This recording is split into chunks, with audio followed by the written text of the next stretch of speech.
जो जो transcendental topics हैं तो वो केवल भगवान और भगवान के शुद्ध भक्तों की कृपा से ही संभव है।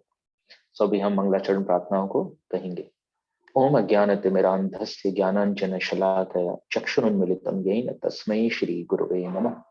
श्री चैतन्य मनोभीष्टं स्थापितं येन भूतले स्वयं रूपः कदा मह्यं ददाति सोपदान्तिकम्।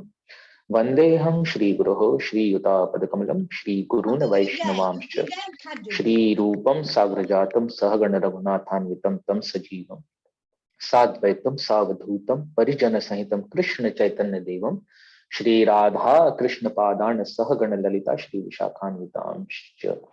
हे कृष्ण करुणा सिंधु दीन बंधो जगतपते गोपेश गोपिका कांत राधा कांत नमस्तुते। तप्त कांचन गौरांगी राधे वृंदावनेश्वरी वृषभानु सुते देवी प्रणमामि हरिप्रिय। वांछा कल्पतरुभ्यश्च कृपा सिंधुभ्य एव च पतितानां पावनेभ्यो वैष्णवेभ्यो नमो नमः। जय श्री कृष्ण चैतन्य प्रभु नित्यानंद श्री अद्वैत गदाधर श्रीवासादि गौर भक्तवृंद। हरे कृष्ण कृष्ण कृष्ण हरे हरे, हरे राम राम राम हरे हरे। नमो विष्णुपादाय कृष्ण पृष्ठाय भूतले श्रीमते भक्ति वेदांत स्वामी नित्य नामे नमस्ते सारस्वती देवी गौरवाणी प्रचारिणे निर्विशेष शून्यवादी पाश्चात्य देश तारिणे। हरे कृष्ण। तो अभी मैंने थोड़ा सा प्रयास किया था कुछ स्लाइड्स बनाने का जल्दी में, सो मैं उसको शेयर करूंगा। शेयर कर सकता हूँ आशीष ब्रो? यस जी, thank you. So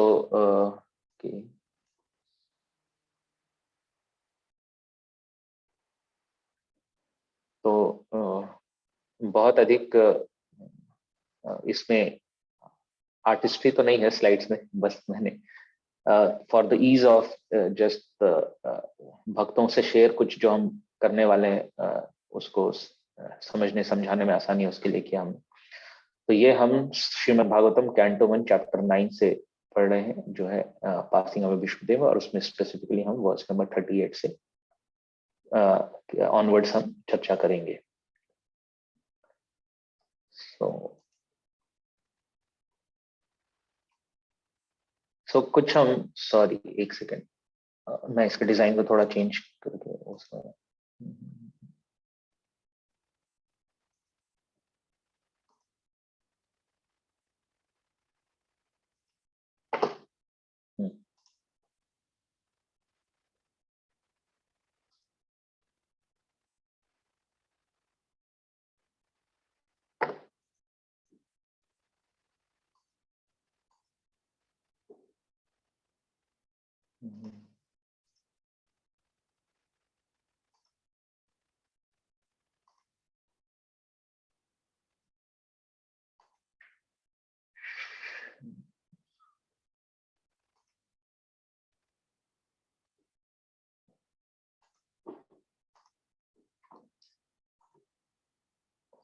okay. So just उन श्लोकास पे आने से पहले जस्ट हम एक बैकग्राउंड थोड़ा प्रयास करेंगे देखने का कि इस चैप्टर से पहले क्या हुआ। ये जो 9 चैप्टर है उससे पहले जो 8 चैप्टर था वो प्रेयर्स बाय क्वीन कुंती था। तो उसमें पहले कुंती महारानी की सारी प्रार्थनाएं हुई। उसके बाद वर्स 45 to 52 में महाराज युधिष्ठिर जो कि बहुत ही व्यथित हो गए थे, कुंठित हो गए थे, क्योंकि जब युद्ध हुआ महाराज वैष्णवों का जो प्राकृतिक स्वभाव रहता है वो रहता है बहुत ही कोमल हृदय, हृदय उनका कोमल रहता है और वो कभी भी अपने इंद्रिय तृप्ति के लिए किसी को भी नुकसान नहीं पहुंचाना चाहते। किसी को भी वो कष्ट नहीं देना चाहते।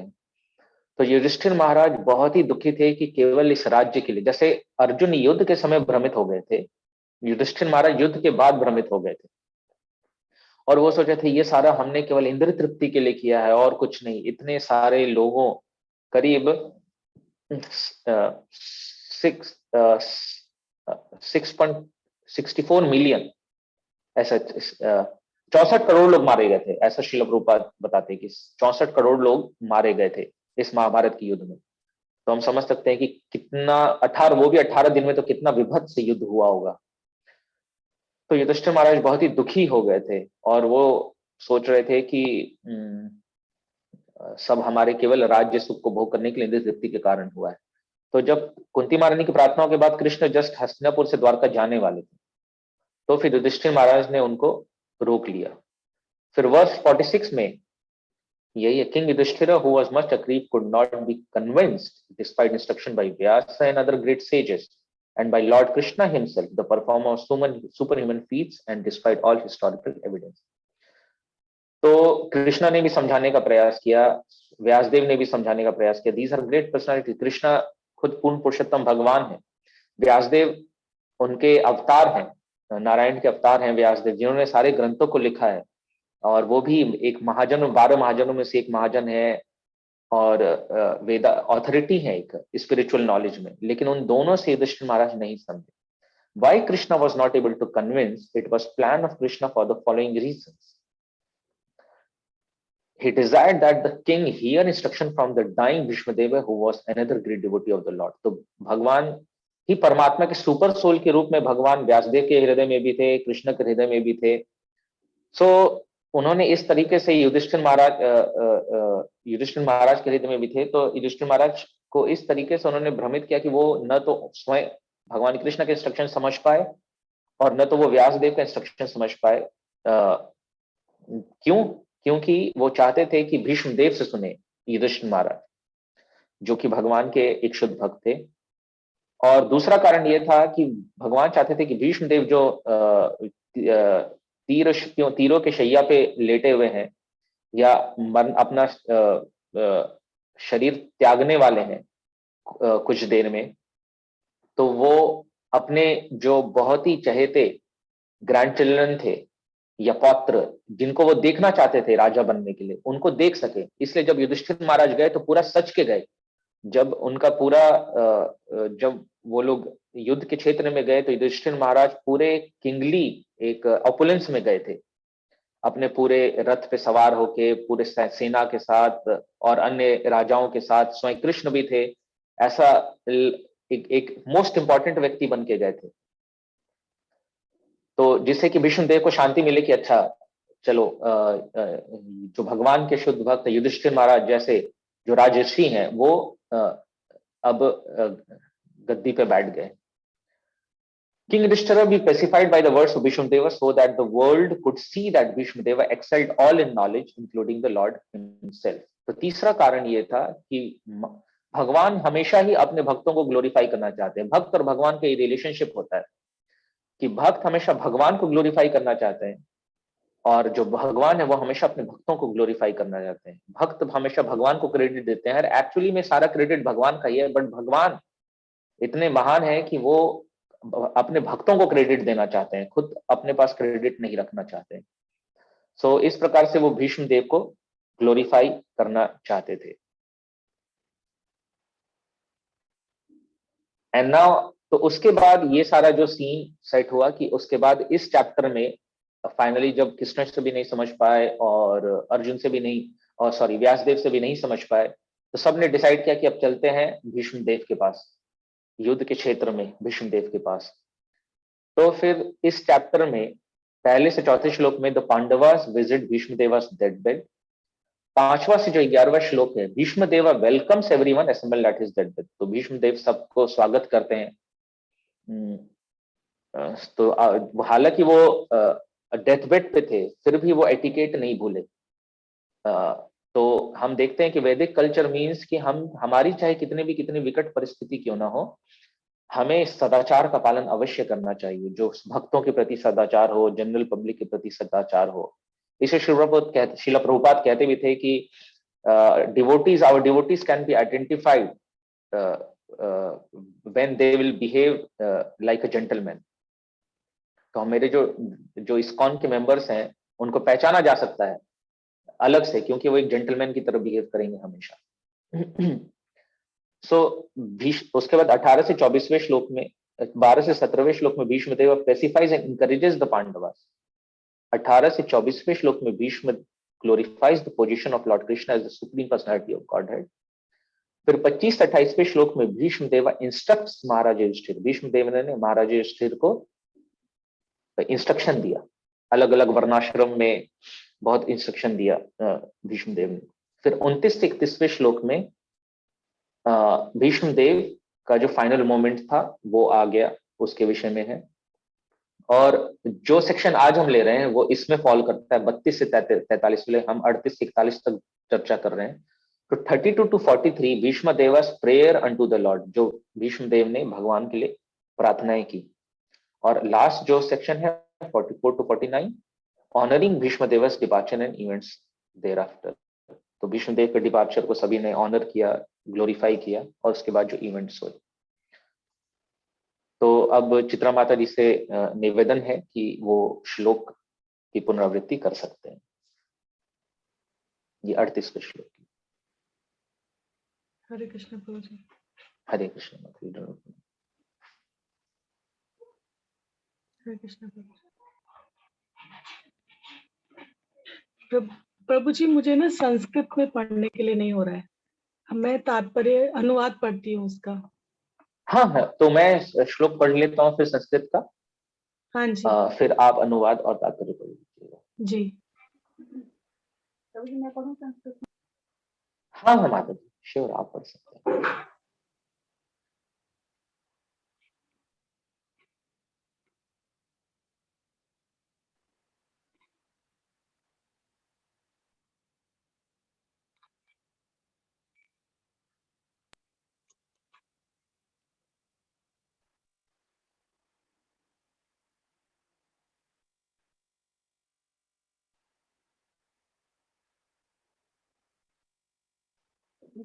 हरे कृष्ण। हरे कृष्णा। शतदेशि हतो विषेण वंशः शतः त्रैलोक्य आततायिनो मे प्रकरण अभिसरा मद्वासासं तद्भवतु मे भगवान गति मुकुंद। थैंक यू माता जी, आपने बहुत सुंदर से पढ़ा। चित्रा माता जी, अब आप अनुवाद और तात्पर्य प्लीज कर सकते हैं। भगवान श्री कृष्ण जो मोक्ष के दाता हैं, वे मेरे परम गंतव्य हों। युद्ध क्षेत्र में उन्होंने मुझ पर आक्रमण किया, मानो वह मेरे पहने बाणों से बने घावों के कारण क्रुद्ध हो गए हों। उनका कवच छितरा गया था और उनका शरीर घावों के कारण खून से सन गया था। प्रभु जी तात्पर्य पढ़े।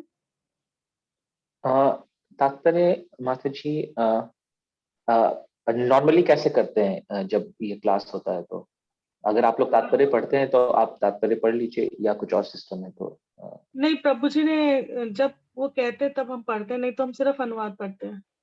ओके।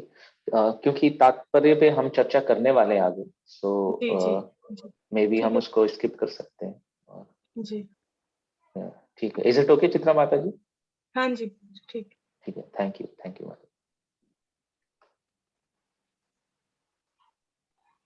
सो अभी हम शिला प्रभुपाद का जो पर्पट है उसको हम एनालाइज करेंगे। तो जो सेक्शन 1 है वो है अंडरस्टैंडिंग। जो शिला प्रभुपाद के तात्पर्य को हमने सेक्शन में डिवाइड करने का प्रयास किया है कि अलग अलग सेक्शन में थीम के आधार पर, और उस पर हम चर्चा करने का प्रयास कर रहे हैं। तो जो पहला सेक्शन है, understanding the dealings between the Lord and Bhishma देवा। तो इसमें शिला प्रभुपाद लिखते हैं, जो सेक्शंस मैंने उठाए, the astounding feature of such dealing is that devotee can please the lord by playing the part of an enemy. The Lord, being absolute, can accept service from his pure devotee even in the garb of an enemy. तो ऐसा dealings जैसे भीष्म देव और भगवान के बीच क्या dealing हुआ था कि युद्ध का क्षेत्र था, और भगवान ने यह निर्णय लिया था कि मैं युद्ध में अस्त्र शस्त्र नहीं उठाऊंगा, मैं युद्ध नहीं करूंगा, मैं सारथी का केवल कार्य करूंगा, मैं युद्ध नहीं करूंगा, अस्त्र शस्त्र का प्रयोग मैं नहीं करूंगा किसी पे भी। पर उधर दुर्योधन ने, भीष्म पितामह एक क्षत्रिय थे, और क्षत्रियों का थोड़ा नेचर होता है कि कोई जोश दिला दे तो फिर वो जोश में आ जाते हैं। तो अभी तक जो भीष्म पितामह युद्ध कर रहे थे वो उतना हेविली युद्ध नहीं कर रहे थे, क्योंकि कहीं ना कहीं उनके पास सॉफ्ट कॉर्नर था एक पांडवों के प्रति, और वो अपने पूरे क्षमता से युद्ध नहीं कर रहे थे। भीष्म देव बहुत बड़े योद्धा थे, परशुराम को भी उन्होंने हराया था। तो भीष्म देव इतने बड़े योद्धा थे, सब कोई उनका लोहा मानते थे। परंतु जब दुर्योधन ने देखा कि भीष्मदेव तो ऐसे ढीला ढाला युद्ध कर रहे हैं, कुछ खास विशेष कर नहीं रहे हैं, तो फिर कि यहाँ पे तो लग रहा है कि मैच फिक्सिंग हो गया है कुछ, तो फिर उन्होंने एक दिन भीष्म पितामह को थोड़ा सा ऐसे पिन चुभाया, जिसको कहते हैं ना पिन चुभाना, पिन चुभाया कि आप ठीक से युद्ध नहीं कर रहे हैं, आपके वो चहेते हैं, आप अपने क्षत्रिय धर्म का पालन नहीं कर रहे हैं, इस तरह से बहुत कुछ बोला। तो भीष्म पितामह ने बोले कि ठीक है, ये 5 बाण मैंने रखे हुए हैं और कल इन 5 बाणों से मैं पांडवों को समाप्त कर दूंगा। तो फिर वो बाण उन्होंने दुर्योधन को रखने दे दिया कि तुम इसको संभाल के रख लो। बट बाद में कृष्ण के प्लान से वो जो अर्जुन गए दुर्योधन के पास, और उस समय युद्ध ऐसा होता था कि दिन भर युद्ध होता था, लेकिन शाम को सभी कोई अपनी शत्रुता भूल के अगर शाम में मिलते थे, संध्या काल में मिलते थे, युद्ध के उपरांत सूर्यास्त तक युद्ध होता था, उसके बाद अगर मिलते थे तो मित्र की तरह मिलते थे, जो जिधर जाता था उसका अतिथि की तरह सत्कार होता था। तो अर्जुन ने वो सारे बाण ले लिए दुर्योधन से। दुर्योधन ने बोला तुम्हें क्या चाहिए, अगर तुम चाहते हो तो मैं ये राज्य भी छोड़ दूंगा, आए हो तुम अतिथि की तरह। तुमने बोला नहीं, मुझे ये बस 5 बाण दे दो। तो जब भीष्म पितामह अगले दिन गए कि बाण लाओ भाई अब, तो दुर्योधन ने कहा वो तो ले गया अर्जुन। तो भीष्म पितामह समझ गए ये कृष्ण का ही प्लान होगा।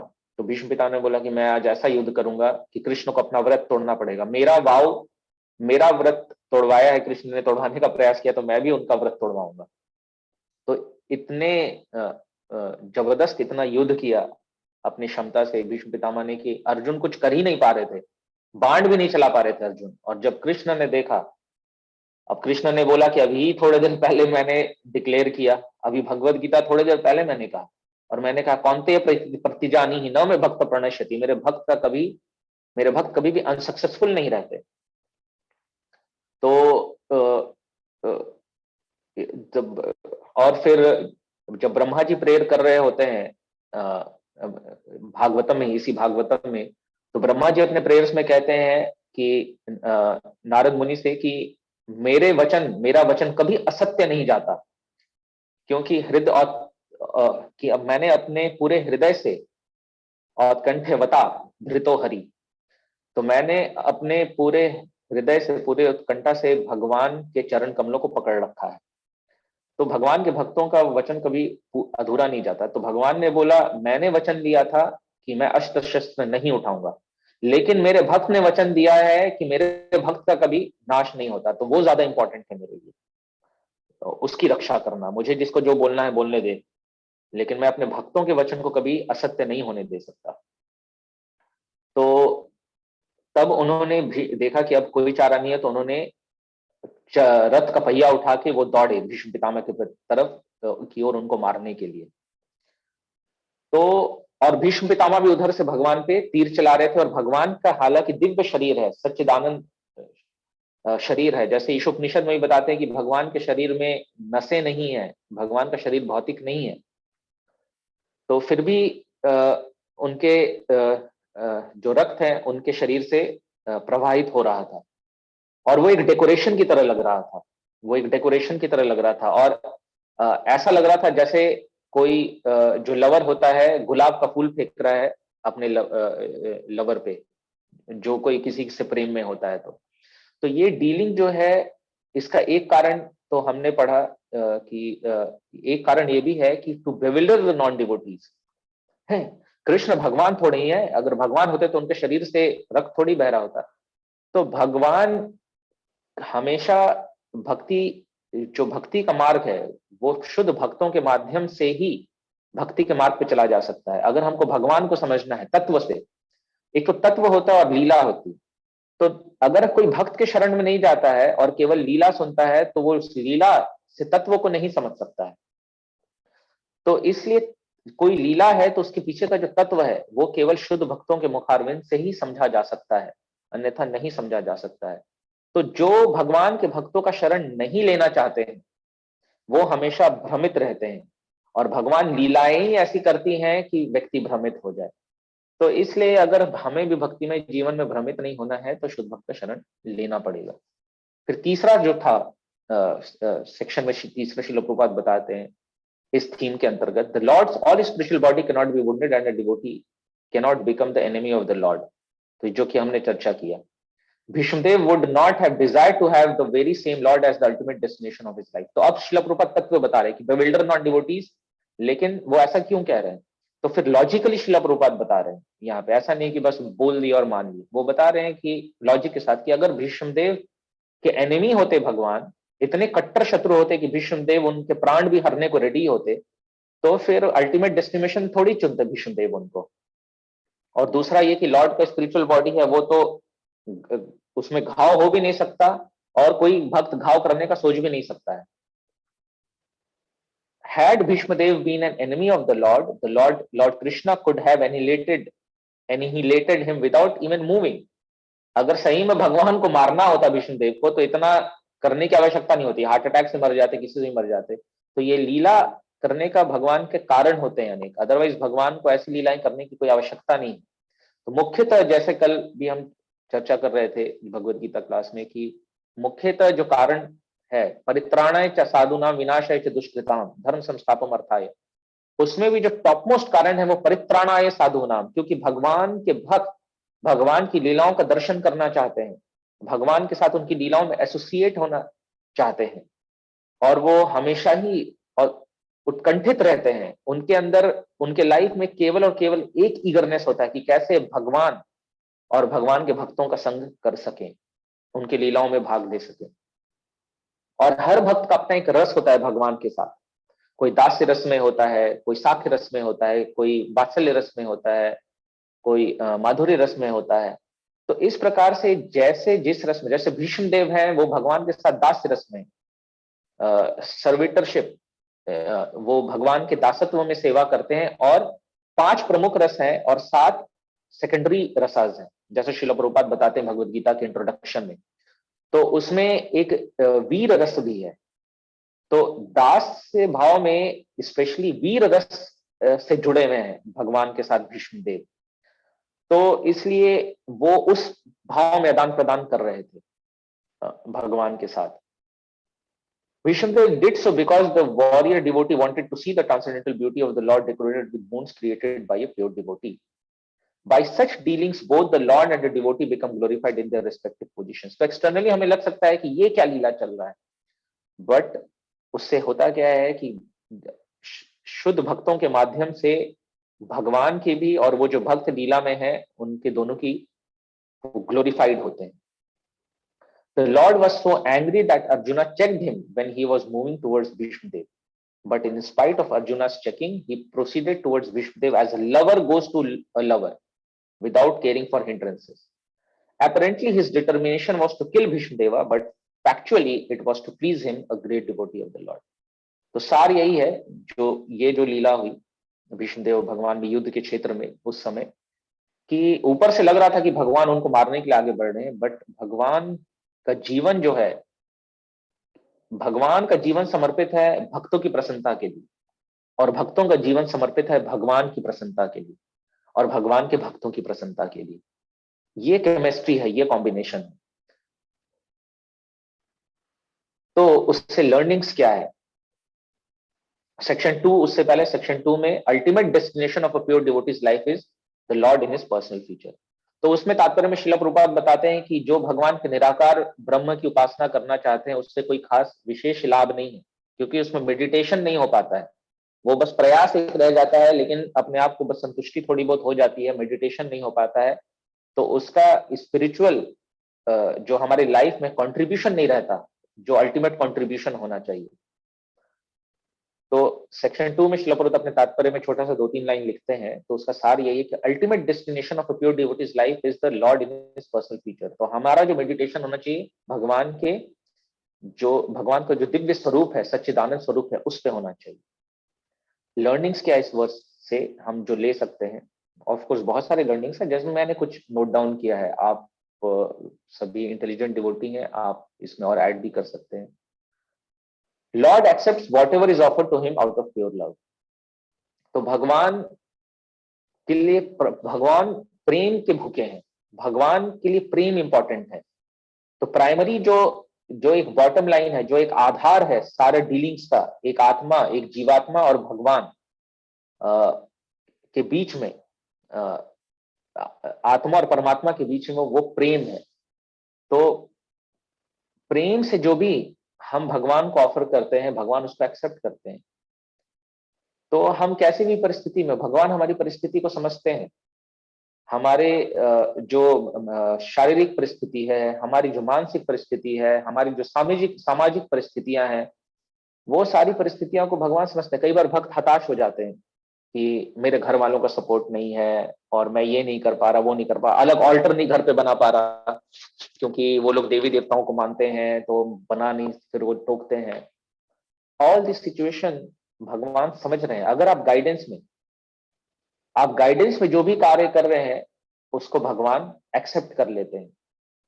तो अगर हमारे कोई स्पिरिचुअल गाइड है, शिक्षा गुरु है, दीक्षा गुरु है, हम उनसे अपनी परिस्थिति को उनके सामने प्रकट करते हैं और उसके बाद वो हमें जो गाइडेंस देते हैं, हम उसको जितना वो गाइडेंस देते हैं उतना अगर हम करते हैं, भगवान उसको एक्सेप्ट कर लेते हैं। फॉर एग्जाम्पल, शिला प्रभुपाद ने जब शुरू में जुड़े थे तो शिला प्रभुपाद ने कहा कि आपको 64 राउंड्स करना होगा, क्योंकि गौड़े मठ का परंपरा था 64 राउंड्स करने का।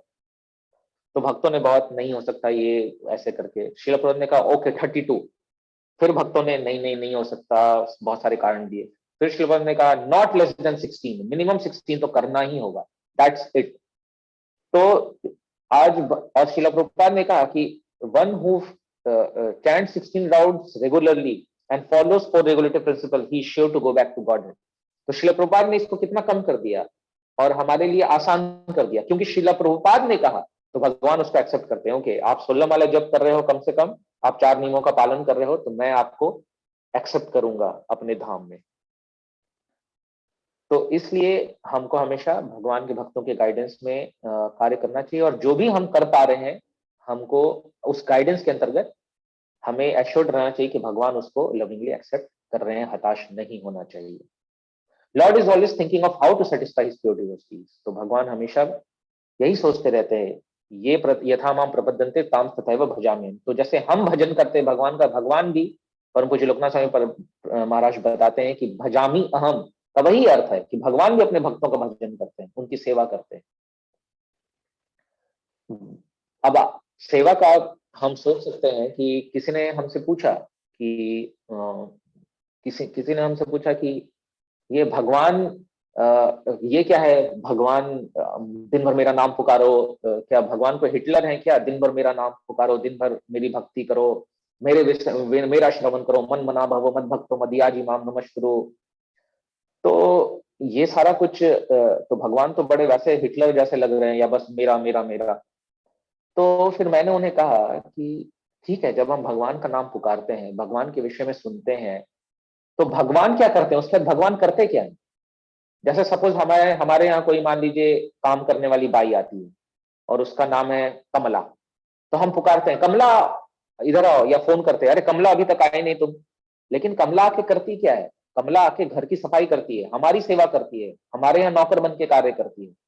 उसी प्रकार से ठीक है, हमें लग रहा है भगवान तो अपने आप को बड़ा ये ग्लोरीफाई करवाना चाह रहे हैं, लेकिन वैसा करने पे भगवान क्या करते हैं, भगवान हमारे हृदय में आके हमारे हृदय की सफाई करते हैं नौकर बन के। काम क्रोध लोभ मत मत्सर जो सारी गंदगी भरी हुई है हमारे हृदय में, उसके सफाई करते हैं नौकर बन के। तो कौन किसकी सेवा कर रहा है, हम भगवान की सेवा कर रहे हैं या भगवान हमारी सेवा कर रहे हैं। तो ये बात है समझने की। We can understand the dealings between Lord and his pure devotees through the explanation of pure devotees like Srila Prabhupada। तो हम केवल भगवान को भगवान के भक्तों के माध्यम से समझ सकते हैं तत्वतः।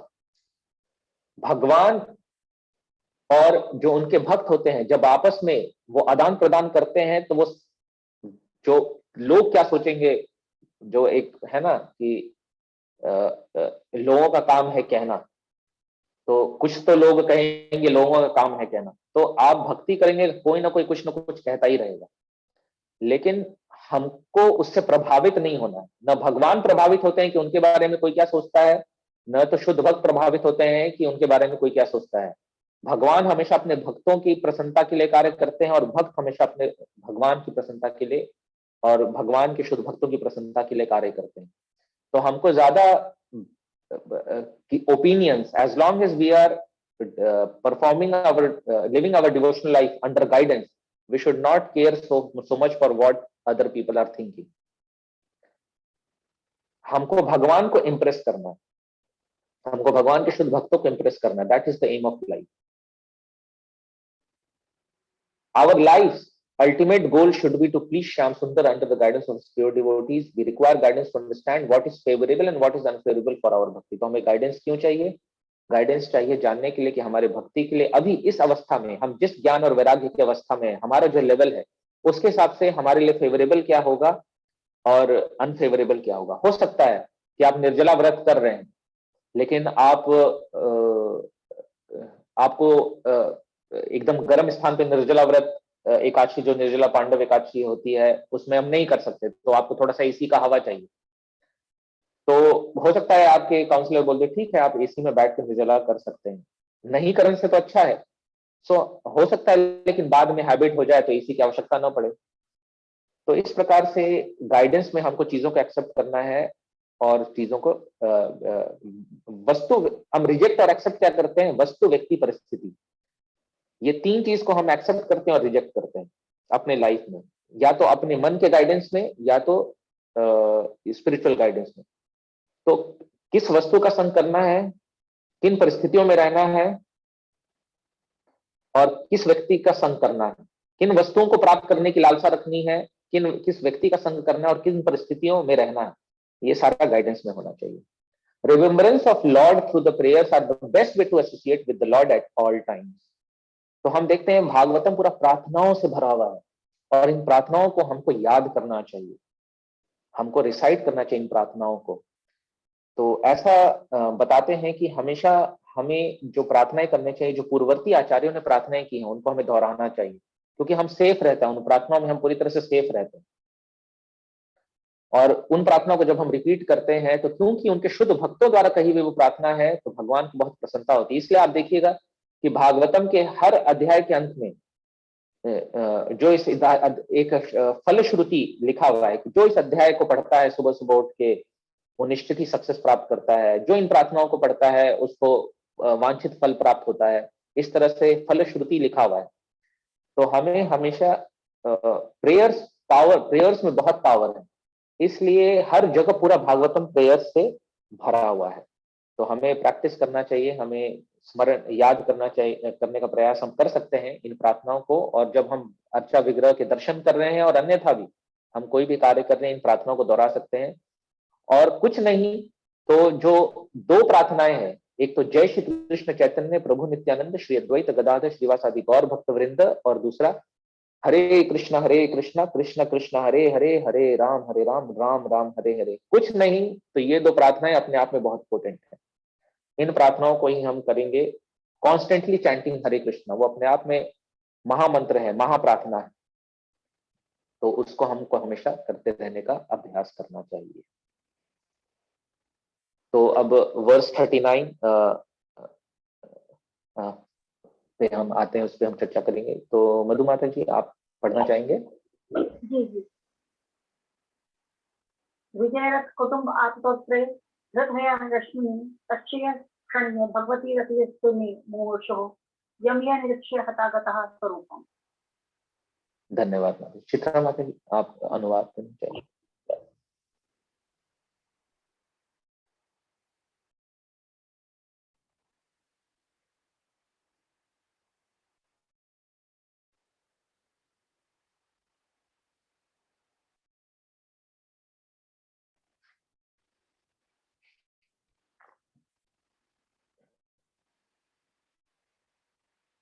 चित्रा माता जी आप अनुवाद पढ़ेंगे? जी. मृत्यु के क्षण में मेरा परम आकर्षण भगवान श्री कृष्ण के प्रति हो. मैं अपना ध्यान अर्जुन के उस सारथी पर एकाग्र करता हूँ जो अपने दाहिने हाथ में चाबुक लिए थे और बाएं हाथ से लगाम की रस्सी थामे और सभी प्रकार से अर्जुन के रथ की रक्षा करने के प्रति अत्यंत सावधान थे. जिन लोगों ने कुरुक्षेत्र के युद्ध स्थल में उनका दर्शन किया, उन सब ने मृत्यु के उपरांत अपना मूल स्वरूप प्राप्त कर लिया है. Thank you ma'am. तो section 1, characteristics of a pure devotee and meditation of a yogi versus meditation of a pure devotee. तो एक शुद्ध भक्त का लक्षण क्या होता है? और कई बार हमारा प्रश्न आता है कि जैसे भक्ति में नवविधा भक्ति है, नवविधा भक्ति हम कहते हैं 9 प्रोसेस ऑफ डिवोशनल सर्विस, जिसमें श्रवणम, कीर्तनम, विष्णु स्मरणम, पाद सेवनम, अर्चनम, वंदनम, दास्यम, साख्यम, आत्मनिवेदनम, ये 9 प्रकार से हम भक्ति को एग्जीक्यूट कर सकते हैं, जिसमें श्रवणम फॉरमोस्ट है and kirtanam then स्मरणम, like that. तो श्रवण आधार है, श्रवण के आधार पे ही कीर्तन का भी क्वालिटी है और स्मरण का भी क्वालिटी है। तो जैसे कई बार प्रश्न आता है कि योगी भी तो मेडिटेट करते हैं, जो अष्टांग योगी होते हैं, यम, नियम, आसन, प्राणायाम, प्रत्याहार, प्राणायाम, ध्यान, धारणा, समाधि। तो ये अष्ट अंग योग जो होता है उसमें समाधि में या ध्यान के लेवल से ही जो मेडिटेटर होते हैं, जो ध्यान योगी होते हैं, वो विष्णु मूर्ति पे अपने हृदय में ध्यान करने लगते हैं। तो फिर एक भक्त के स्मरण में और एक योगी के स्मरण में क्या डिफरेंस है? क्या वो भी भक्त है? क्या उसको भी भगवत धाम प्राप्त होगा? ये बहुत प्रश्न रहते हैं। तो यहाँ श्रील प्रभुपाद थोड़ा सा क्लैरिफाई करते हैं उसको। अब कैरेक्टरिस्टिक क्या है प्योर डिवोटी का? लक्षण क्या है एक शुद्ध भक्त का? A pure devotee of the lord constantly sees the presence of the lord within himself. क्यों? ऐसा क्यों? Constantly sees presence of the lord within himself because of being transcendentally related by loving service. तो संतः सदैव हृदयेषु प्रेमांजन छुरितम भक्ति विलोचनेन संतः सदैव हृदयेषु विलोकयन्ति यमिषाम सुंदरम गुणचिंतन स्वरूपम गोविंदम आदि पुरुषम तमहम भजामि। तो जिनकी आंखों में, जिनके हृदय के आंखों में प्रेम का अंजन लगा हुआ है, काम का अंजन नहीं, काम का काजल नहीं, प्रेम का काजल लगा हुआ है, वो सदा ही अपने हृदय में, हृदय चक्षु से भगवान का, श्याम सुंदर भगवान का दर्शन करते रहते हैं। और ट्रांस का अर्थ क्या है? समाधि का अर्थ क्या है? जो योगी जिसको समाधि कहते हैं, not forgetting the Lord even for a moment. तो सततम स्मर्तव्य विष्णु विस्मर्तव्य न जातुचित, ऐसा शास्त्रों में बताया गया है कि सर्व विधि निषेध स्यु एतयोर एव किंकरा।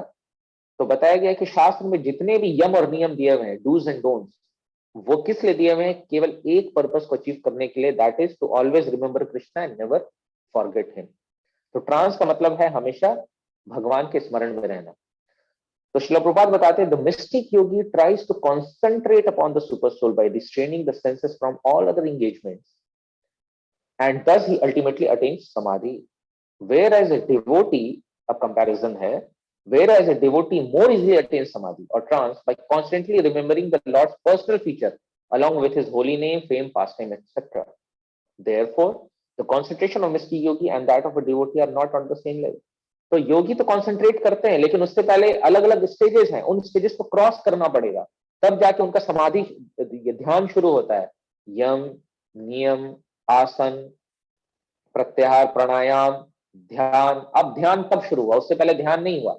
लेकिन जिस समय एक भक्त हरे कृष्ण महामंत्र चैंट करना शुरू करता है, राइट फ्रॉम फर्स्ट वर्ड, हरे कृष्ण कृष्ण कृष्ण हरे हरे, हरे राम राम राम हरे हरे, उसका मेडिटेशन शुरू हो जाता है। वो सीधा ध्यान के स्टेज पे रहते हैं और धीरे धीरे करके ट्रांस के स्टेज पे आ सकते हैं। और एक इतना कुछ है सोचने के लिए, स्मरण करने के लिए एक भक्त के पास। योगी के पास क्या है? योगी मैकेनिकली, आगे भी श्रील प्रभुपाद बताते हैं, मैकेनिकली विष्णु मूर्ति पे ध्यान करने का प्रयास करते हैं और चरण से ऊपर, ऊपर से नीचे, ऐसे इतने स्टेजेस क्रॉस करने के बाद, 4-5 स्टेज क्रॉस करने के बाद, वो अगर क्रॉस नहीं कर पाए तो ध्यान होगा ही नहीं होगा, पहले उनको क्रॉस करना पड़ेगा।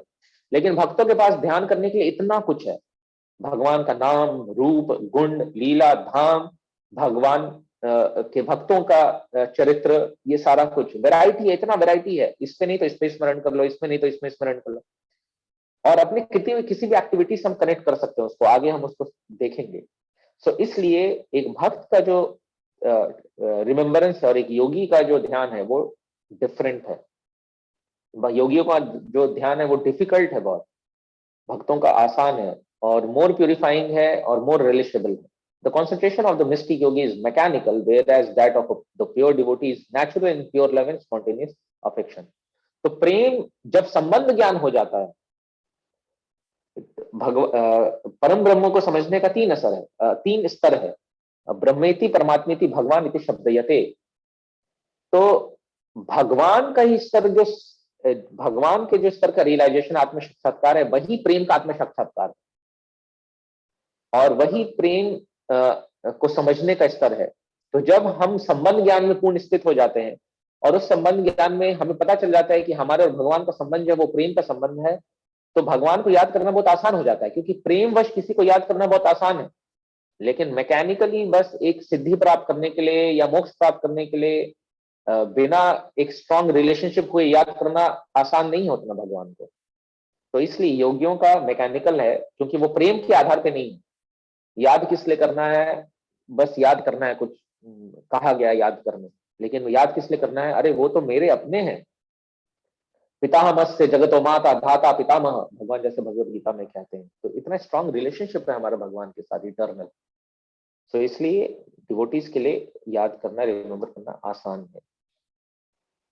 अब सेक्शन 2 इस तात्पर्य का, lord's past times are eternal and is for the pleasure of his eternal associates. The past times of the lord, beginning from his birth at the prison house of Kamsa up to the Mausala Leela at the end, all move one after another in all the universes. तो भगवान की लीला को नित्य लीला कहते हैं। तो नित्य लीला का अर्थ क्या है कि भगवान के धाम में तो नित्य लीला चलते रहती है, इवन इस भौतिक जगत में भी एक एक सेकंड, हर पूरे जितने भी ब्रह्मांड, असंख्य ब्रह्मांड जो है उसमें जो मल्टीपल यूनिवर्सेस हैं उसमें भगवान की लीला चलते रहती है। इट इज लाइक जैसे सपोज अभी यहाँ भगवान उठे और बेड से उतरे, तो किसी दूसरे यूनिवर्स में नेक्स्ट सेकंड भगवान, जब भगवान इधर बेड से उतर रहे होंगे तो किसी नेक्स्ट यूनिवर्स में भगवान उठ रहे होंगे। तो ऐसे एकदम कंटिन्यूस चलते रहता है। और श्रील प्रभुपाद की कृपा से अभी हम देखते हैं कि पूरे विश्व में हर समय कहीं ना कहीं मंगला आरती हो रही होती है, कहीं ना कहीं भागवतम क्लास हो रहा होता है, कहीं ना कहीं भगवत गीता क्लास हो रहा होता है।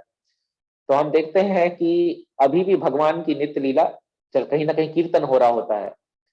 सो श्रील प्रभुपाद जैसे शुद्ध भक्तों की कृपा से, भगवान ऐसे तो किसी पे निर्भर नहीं है, लेकिन एक तरह से भगवान अपने भक्तों पे निर्भर रहते हैं, अपने शुद्ध भक्तों पे निर्भर रहते हैं। तो श्रील प्रभुपाद ने ऐसी व्यवस्था की है कि पूरे 24 घंटे अराउंड द ग्लोब कुछ ना कुछ कार्यक्रम इस्कॉन में चलते रहता है, और भगवान प्रकट होते रहते हैं अपने नाम के रूप में, या अर्चा विग्रह दर्शन के रूप में, या भागवत कथा के रूप में। Bhishmadev never forgot the beautiful feature of the Lord as Parthasarathi, which even Arjuna could not see. Arjuna was behind the beautiful Parthasarathi, while Bhishmadev was just in front of the Lord. As far as military feature of the Lord is concerned, Bhishmadeva observed this with more relish than Arjuna. तो भीष्मदेव को वो दर्शन हुआ जो अर्जुन को भी दर्शन नहीं हुआ था, लेकिन अर्जुन को इसके लिए कोई शिकायत नहीं थी। हर भक्त को भगवान एक अपॉर्चुनिटी देते हैं एक प्रकार का सेवा करने का, तो हमें उससे संतुष्ट रहना चाहिए। हमको जो सर्विस अपॉर्चुनिटी मिल रहा है हमको उससे संतुष्ट रहना चाहिए। इससे हम ये सीख सकते हैं। Section 3, Lord is absolute and impartial, thus it is always beneficial to somehow associate with personal feature of the Lord. तो lord Shri Krishna was not merciful only to the Pandavas, क्योंकि भीष्मदेव अपने इसमें कहते हैं कि सबको मोक्ष मिल गया। He was also merciful to the other parties because all of them attained स्वरूपा। तो जिसने भी भगवान का दर्शन किया उन सबको अपने स्वरूप प्राप्त हो गया था। स्वरूप मतलब क्या है? हित्वा अन्यथा रूपम स्वरूपेण व्यवस्थिति। जो हम अपनी स्थूल शरीर और सूक्ष्म शरीर से मुक्त हो जाते हैं तो आत्मा अपने स्वरूप में आ जाता है। जिस भी रस में भगवान के साथ वो आदान प्रदान, उसका नेचुरल जो एक ओरिजिनल रिलेशनशिप है भगवान के साथ, वो उस रिलेशनशिप में स्टैब्लिश हो जाता है। तो भगवान समहाउ अदर जो भी भगवान के साथ एसोसिएट कर ले उसको निश्चित रूप से लाभ मिलता है। जो भी भगवान के मर्सीफुल ग्लांस में आ जाए उसको लाभ मिलता है। तो इसलिए Lord is absolute and impartial, thus it is always beneficial. हमेशा ही ये लाभकारी होता है कि हम किसी ने ये न किसी प्रकार भगवान से एसोसिएट करें। The conclusion is that God whoever dies looking on the personality of God within or without attains his swarupa, which is the highest perfection of life. तो चाहे अंदर अपने हृदय में भगवान का दर्शन करते हुए मृत्यु को प्राप्त हो, या बाह्य रूप से दर्शन करते हुए मृत्यु को प्राप्त हो। हृदय में दर्शन होना इतना आसान नहीं है। बाह्य रूप से चलो हम दर्शन कर भी लेंगे, चलिए हम अर्चा विग्रह के सामने खड़े, लेकिन जब तक हमने बहुत ही स्ट्रॉन्ग प्रैक्टिस न किया हो, हम प्रेमांजन छोड़ितम, हमारे आंखों में केवल कृष्ण के लिए प्रेम ना हो, तब तक हृदय में दर्शन करना डिफिकल्ट है। तब तक हृदय में, अभी तो हमें पता ही है कि हृदय में हमारे क्या क्या दर्शन होते रहता है। लर्निंग्स क्या है इससे? Developing a habit of having Darshan of the deities in meditative mood. Lord has taken Archa Vigraha avatar so that we can practice to remember his transcendental form at the time of death. When we stand in front of deities with full faith that deities are not different from Krishna, then we are standing in front of merciful glances of deities. तो जब भी हम मंदिर में दर्शन करने जाते हैं या हमारे घर में विग्रह हैं, हमें बहुत मेडिटेटिव मूड में बहुत ध्यान से भगवान का दर्शन करना चाहिए। जब तक कि कोई भाव उत्पन्न, हमको वैष्णवगण बताते हैं कि हमें तब तक भगवान के दर्शन से नहीं हटना चाहिए जब तक कि दर्शन करते करते भाव उत्पन्न होना शुरू ना हो जाए भगवान के प्रति, तब तक हमें वहां खड़े रहना चाहिए। कई बार हम एकदम हड़बड़ी में रहते हैं, बस ऐसे ऐसे किया और भाग गए, लेकिन उससे लाभ नहीं होगा। तो इसका मतलब शायद हम नहीं समझ पा रहे हैं कि जो अर्चा विग्रह है वो भगवान ही है खड़े। कई बार होता है ना कि जैसे लंदन स्टैचू गेम होता है, तो उसमें हम लोग बचपन में खेलते थे, तो स्टैचू किसी को बोल दिया जाता था तो वो एकदम स्टैचू की तरह बन जाता था, उस समय हिलता ही नहीं था वो, और अगर हिल जाए तो आउट हो जाता था। तो उसी प्रकार से हम समझ सकते हैं कि अभी भगवान हमारे साथ लंदन स्टैचू खेल रहे हैं। वो स्टैचू बने हुए हैं, है नहीं स्टैचू, लेकिन अगर हम एक पर्टिकुलर लेवल पे क्वालिफाइड हो जाएंगे तो वही भगवान अर्चा विग्रह हमसे बातें करने लगेंगे। श्रील प्रभुपाद कहते भी थे कि the success of life is to have conversation with archa vigraha. तो अर्चा विग्रह आपको बोलेंगे कि अरे आज पनीर की सब्जी में थोड़ा नमक ज्यादा हो गया। तो वो स्टेज श्रील प्रभुपाद बताते हैं कि सक्सेस है लाइफ का।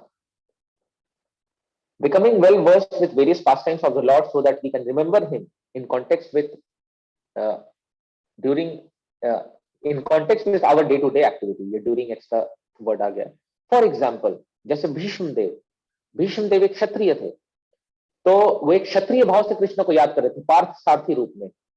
अगर हमने भागवतम में जो भगवान के पास टाइम से हम वेल वर्स्ड हैं, हमने उसको आत्मसात किया है, तो अगर हम घर की सफाई कर रहे होंगे तो हम जो महाप्रभु की गुंडीचा मार्जन लीला है उसको याद कर रहे होंगे। अच्छा, महाप्रभु ऐसे सफाई करते थे, भक्त ऐसे सफाई करते थे। अगर हम कुकिंग कर रहे होंगे भगवान को भोग लगाने के लिए, यशोदा मैया ऐसे कुकिंग करती थी।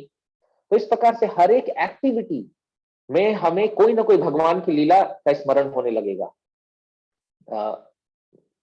जो कि हमारे लिए बहुत लाभकारी होगा। तो इसलिए हमको भगवान के जो पास टाइम्स उससे बहुत वेल वर्स्ड रहना चाहिए। इसलिए उसका एक ही तरीका श्रील प्रभुपाद के ग्रंथों का बहुत गहन रूप से अध्ययन करना।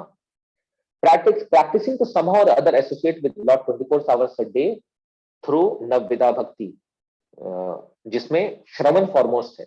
श्रवण करना भगवान के विषय में, फिर भगवान के नाम का जप करना और भगवान के स्मरण करना, लाइक दैट। लेकिन हमको प्रैक्टिस क्या करना है? 24 आवर्स अ डे हम भगवान से एसोसिएट करें ताकि हम भी भगवत धाम जा सके भगवान की मर्सी प्राप्त करके। Lord and his pure devotees are not concerned about the worldly. अच्छा, ये लास्ट स्लाइड से कॉपी हो गया पॉइंट, ये हमने डिस्कस किया था। और फिर नेक्स्ट लर्निंग क्या है? Our life's ultimate goal should be to please Shyam Sundar under the guidance of his pure devotee. We require guidance to understand. ये भी हमने पॉइंट कर लिया था। ओके, ये रिपीटेड पॉइंट्स है स्लाइड समहाउ अदर। हाँ, ये जो लास्ट पॉइंट है, remaining always in humble mood, thinking that we are not qualified to go back to Godhead and praying for the mercy of the Lord and his pure devotees। तो हमको हमेशा प्रेफुल mood में रहना चाहिए। और जैसे कि श्रील प्रभुपाद तात्पर्य में लिखते हैं कि although it was sure for Bhishmadev to go back to godhead, लेकिन फिर भी वो प्रार्थना कर रहे हैं। तो हमें कभी नहीं समझना चाहिए कि हम तो बहुत बड़े भक्त हो गए हैं, अब तो हम क्वालिफाइड हो गए भगवत धाम जाने के लिए। हमेशा हमें यही समझना चाहिए कि हम बहुत पतित हैं, और इसलिए हमेशा ही प्रार्थनामयी भाव में होना चाहिए हमें। Okay, verse 40। तो मधु माता जी प्लीज आप पढ़ेंगे।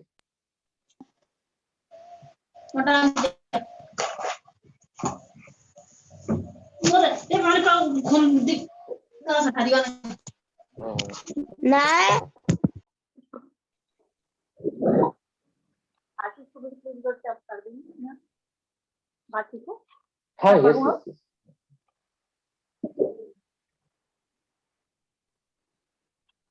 ललित गति विराट वाली वह प्रणय निरीक्षण कल्पित और आत्मा कृतमनो कृत्य वत्य उन्माद अंधा प्रकृति गमन के लिए से गोप बधा। Thank you Madhav. मेरा मन उन भगवान श्री कृष्ण में एकाग्र हो जिनकी चाल तथा प्रेम भरी मुस्कान ने ब्रज धाम की रमणियों गोपियों को आकृष्ट कर लिया। रासलीला से श्री भगवान के अंतर्ध्यान हो जाने पर गोपिकाओं ने श्री भगवान की लाक्षणिक गतियों का अनुकरण किया। थैंक यू माता जी। तो ये पिछले वर्ष से लिंक क्या है इसका, जो ये अचानक गोपियों पे कहां से आ गए भीष्मदेव? तो लिंक ये है, द प्रेमा, मानो कृष्ण पूछ रहे हैं या ऐसे बात कर रहे हैं, the prema that you desire in my charitable pastime is in Arjuna, but is he the chief among all the associates with prema? तो जो जिस प्रकार से जो तुम प्रार्थनाएं कर रहे हो, तो निश्चित है कि तुम मेरे प्रति प्रेम प्राप्त करना चाहते हो या भगवत प्रेम प्राप्त करना चाहते हो। तो जो तुम चैरिटेबल पास्टाइम की बात कर रहे हो कि आपको मैंने देखा इस प्रकार से पार्थसार के रूप में, या इस तरह से आप आए थे मुझे मारने के लिए, तो ये तो अर्जुन में है। उस लीला से संबंधित जो सर्वोच्च भक्त है वो अर्जुन है, लेकिन क्या इससे ऊपर कोई भक्त नहीं है जिसको तुम ग्लोरीफाई कर सको या उसके शरणागत हो सको? तो उसके उत्तर में मानो ये भीष्मदेव ने इस वाले श्लोक को कहा। तो सेक्शन 1 श्रील प्रभुपाद का पर्पट को हम इस तरह से ब्रेक कर सकते हैं। Section 1, importance of glorifying pure devotees. Gopis are the top most and most fortunate devotees. तो by the grace of the Lord, Arjuna was fortunate enough to have the fraternal service of the Lord as chariot driver, but the Lord did not award Arjuna with equal strength. The gopis, however, practically became one with the Lord by attainment of equal footing with the Lord. तो हालांकि अर्जुन भाग्यशाली रहे कि मित्रवत व्यवहार था भगवान के प्रति, लेकिन भगवान ने कभी भी अर्जुन को अपने समान शक्ति प्रदान नहीं की। लेकिन गोपीज, और जब रासलीला का नृत्य भी हो रहा था, तो गोपीज वो सारे स्टेप्स कर ले रही थी जो भगवान कर ले रहे थे। ऐसे तो कहा गया है एको व अद्वितीयम, भगवान के बराबर कोई नहीं है, भगवान के से ऊपर कोई नहीं है। लेकिन ये जो स्टेटमेंट है, हम भक्तों के कॉन्टेक्स्ट में देखते हैं तो ये फेल हो जाता है। जो कार्य रामचंद्र नहीं कर पाए वो हनुमान जी ने कर दिया, और रामचंद्र को हनुमान जी की सहायता लेनी पड़ी। उसी प्रकार से जो गोपियां हैं, जब रासलीला हो रही थी, रास नृत्य हो रहा था, तो जो स्टेप भगवान कर ले रहे थे वही सेम स्टेप गोपियां कर ले रही थी। तो हम देखते हैं कि ये स्टेटमेंट फेल हो जाता है आध्यात्मिक प्लेटफॉर्म पे, ये केवल भौतिक प्लेटफॉर्म पे ही लागू होता है। ऑफकोर्स वो भगवान की इच्छा से ही होता है, अल्टीमेट कंट्रोलर तो भगवान ही है। लेकिन हम देखते हैं कि भगवान के भक्त भगवान से भी अधिक शक्तिशाली हो जाते हैं या भगवान के बराबर शक्तिशाली हो जाते हैं, विशेष रूप से जो गोपियां हैं। इवन भगवान जब अपने सखाओं से रेसलिंग करते थे, चाम और मुश्तिक अनेक कैसे राक्षसों को भगवान ने कंस का जो युद्धशाला था उसमें मार दिया, युद्ध प्रांगण था उसमें मार दिया, और सब सेलिब्रेट कर रहे थे और कंस देख रहा था। और उसके बाद कंस को देखते देखते कृष्ण के सारे मित्र आ गए और कृष्ण से रेसलिंग करने लगे कुछ मित्र, और कृष्ण को उठा के पटक दिया। कंस देख के और ये एकदम व्यथित हो गया, भ्रमित हो गया। तो इस प्रकार से लोग भगवान बनना चाहते हैं संसार में, लेकिन श्रील प्रभुपाद कहते थे you can become, devotees can become greater than God. Next, Bhishma's aspiration to remember the gopis is a prayer to have their mercy also at the last stage of his life. The Lord is satisfied more when his pure devotees are glorified, point to be noted. And therefore, Bhishma Deva has not only glorified the acts of Arjuna, his immediate object of attraction, but has also remembered the gopis who were endowed with unrivaled opportunities for rendering loving service to the Lord. Learning से इससे क्या क्या हम ले सकते हैं? Developing a habit of appreciating and glorifying the devotees of the lord. तो हमें ये भी अभ्यास कर सकते हैं हम कि कैसे हम हमेशा भगवान के भक्तों को एप्रिशिएट करें, और उनको ग्लोरीफाई करे, जो भी वो सेवा या जो भी कंट्रीब्यूशन वो दे रहे हैं। हर भक्त का पर्सनली हमारे जीवन में कुछ कंट्रीब्यूशन, हमारे डिवोशनल लाइफ में कुछ कंट्रीब्यूशन रहता है। हम जो सेवा कर रहे थे उसमें सहयोग रहता है, या जिस मंदिर के प्रति, जिस संस्था के प्रति हमारी आस्था है, ऑफकोर्स शिला प्रभुपाद के प्रति हमारी आस्था है, शिला प्रभुपाद के मिशन में कंट्रीब्यूशन रहता है, तो हमको हमेशा ही उसको आइडेंटिफाई करना चाहिए। हमारे जो चक्षु है ट्रेंड होने चाहिए डिवोटीज के क्वालिटीज एंड कंट्रीब्यूशन को आइडेंटिफाई करने के लिए, ये न कि क्रिटिसाइज करने के लिए और कमी ढूंढने के लिए। ये बहुत आवश्यक है। Developing a mood that other devotees are doing better service than us, और हमें कभी ये नहीं सोचना चाहिए कि मैं ही श्रेष्ठ हूं, मैं ही सबसे अच्छी सेवा कर रहा हूं। हमेशा ही हमें ये हम सोच सकते हैं कि दूसरे भक्त हमसे बेहतर अच्छी सेवा कर रहे हैं। इवन राधा रानी भी यही सोचती हैं, जो कि टॉप मोस्ट डिवोटी है, उनसे ऊपर कोई है नहीं। She is the direct devotee of the Lord. बाकी सब तो दासा दास दास दासनुदास है, लेकिन she is direct devotee of the lord, जो राधा रानी है। बट वो भी कहती है ये भक्त मेरे से अच्छी सेवा कर रहे हैं, तो फिर हमें क्या करना चाहिए? हमें तो निश्चित रूप से वही करना चाहिए। Not to be envious of others progress in devotional life. हम लोग दूसरे भक्तों के को अगर अधिक सेवा मिल रही है, वो अधिक प्रगति कर रहे हैं, उनको नॉलेज अधिक हो गया है, क्लासेस और अच्छा ले रहे हैं, या हर तरह की सेवाएं, अगर कुछ सेवाएं अच्छे से कर रहे हैं, हमको उनके लिए प्रसन्न होना चाहिए और हमको उनकी सेवा करने का प्रयास करना चाहिए। क्योंकि आध्यात्मिक जो मैथमेटिक्स है वो है, भौतिक मैथमेटिक्स क्या है? अगर हमको किसी का पोस्ट पोजीशन लेना है तो हमको पॉलिटिक्स करना होगा, तो उसकी शिकवा शिकायत और आग लगाना होगा बॉस को, या कहीं पे कुछ उसको हटवाना होगा। लेकिन आध्यात्मिक जगत में हम इस प्रकार से किसी का पोस्ट पोजीशन नहीं ले सकते, किसी के भाव को नहीं ले सकते। आध्यात्मिक मैथमेटिक्स में अगर हमको किसी के क्वालिटीज को इम्बाइब करना है तो हमको उसको सर्व करना होगा विदाउट एनी प्रिटेंशन, बिना किसी दिखावे के, सच्चे हृदय से। Always seeking an opportunity to serve the devotees, understanding that we can advance in devotional life only by the mercy of devotees of the Lord, and saving oneself from Vaishnava aparadha is very important. तो ये कुछ learnings हम ले सकते हैं। Verse 41।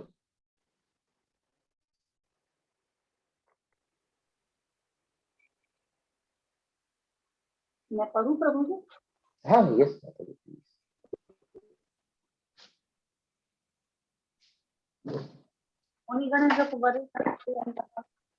तदपि युधिष्ठिर राज्य एषाम् आहरणमुपेज हम दृष्टि गोचर एष आविराज। महाराज युधिष्ठिर द्वारा संपन्न राजसूय यज्ञ में विश्व के सभी महापुरुषों, राजाओं तथा विद्वानों की एक महान सभा हुई थी, और उस सभा में सबने श्री कृष्ण की पूजा परम पूज्य भगवान के रूप में की थी। यह सब मेरी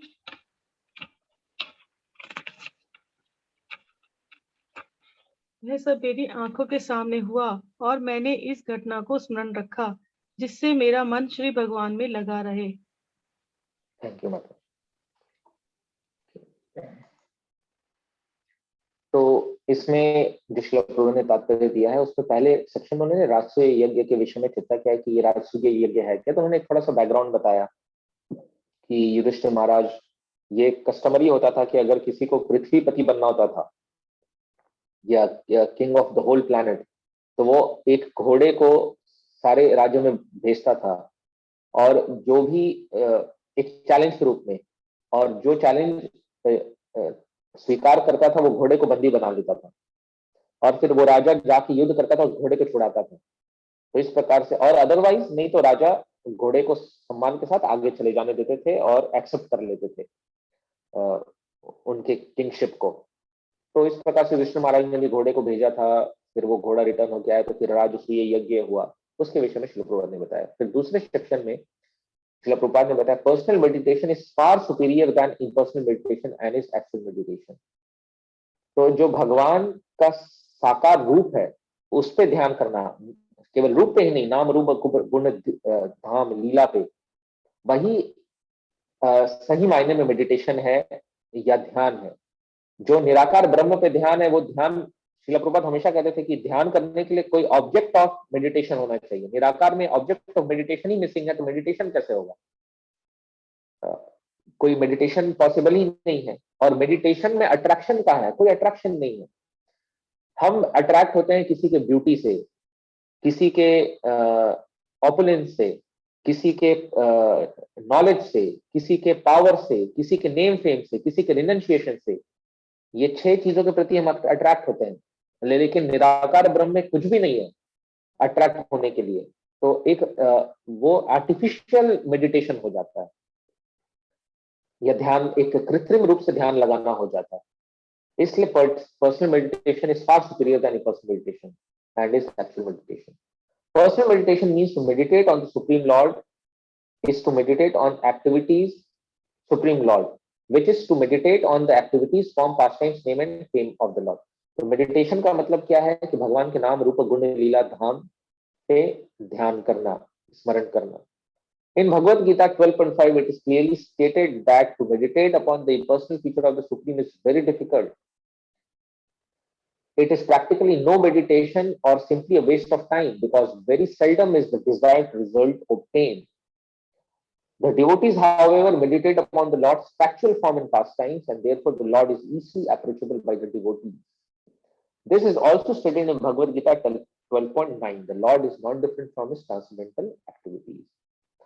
तो भगवद गीता 12.5, भगवद गीता 12.9, इवन भागवतम में भी बताया गया है कि जो निराकार ब्रह्म की उपासना करते हैं या उस पर ध्यान लगाते हैं, वो उनको एक तो रिजल्ट मिलता भी नहीं है, और अगर रिजल्ट मिल भी गया तो वो रिजल्ट टेम्पररी होता है। थोड़े देर के लिए वो भगवान के जो शरीर से प्रकाश निकलता है, ब्रह्म ज्योति, उसमें स्फुलिंग की तरह थोड़े देर के लिए तो रहते हैं, लेकिन क्योंकि क्रियाशील वो नहीं रहते हैं, जो आत्मा का स्वभाव है। क्योंकि भगवान का वही स्वभाव, भगवान is supremely active, dynamic personality है भगवान।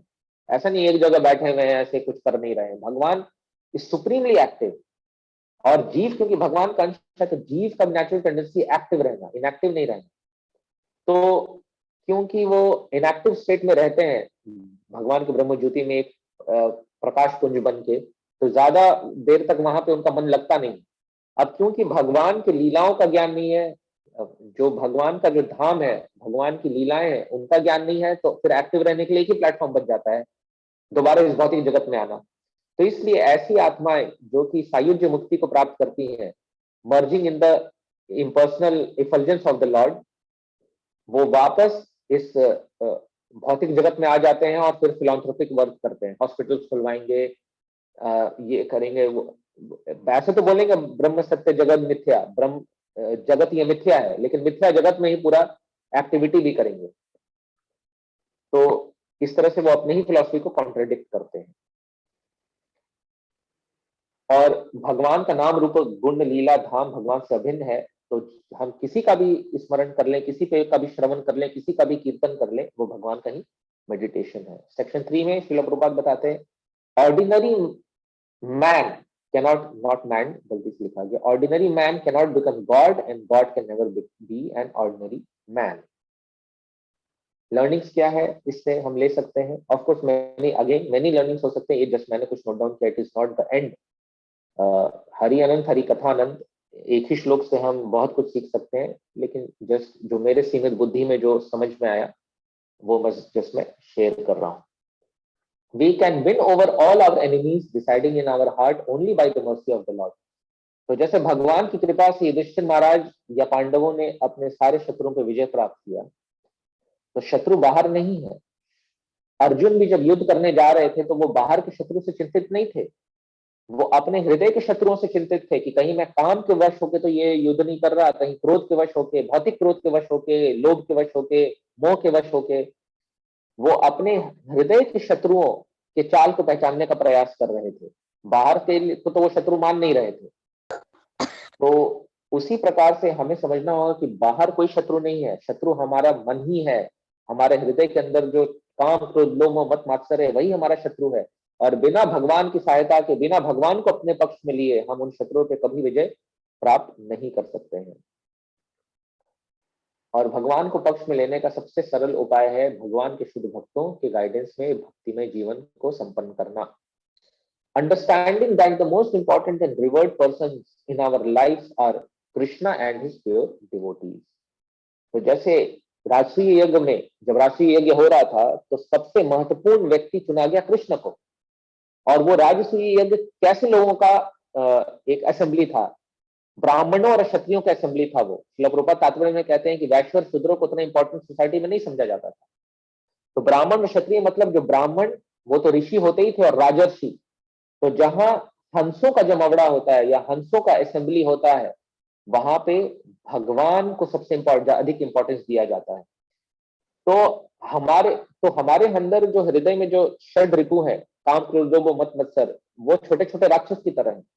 तो जब तक हमारे हृदय में इन राक्षसों का वास रहेगा, वहां शिशुपाल और दंतवक्र जैसे राक्षसों का वास रहेगा, वहां भगवान के प्रेजेंस को तिरस्कृत किया जाएगा, वहां कंडेम किया जाएगा भगवान के प्रेजेंस को, और इंद्र तृप्ति के प्रेजेंस को ग्लोरीफाई किया जाएगा,